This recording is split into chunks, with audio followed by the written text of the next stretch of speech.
To arrange the data in ascending or descending order, you can use sort function.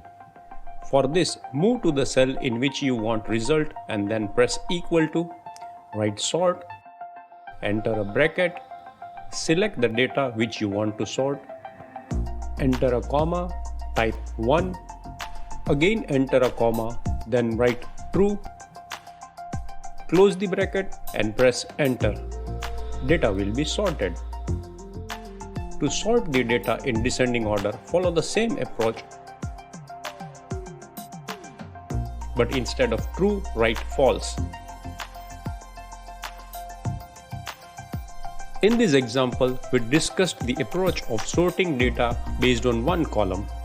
Now we will discuss how to sort data with multiple columns. For this, you have to follow same steps. If you want sorting from column B, then select both the columns in the range and write 2 over here. Because column B is the second column of the range, rest entire formula will remain same.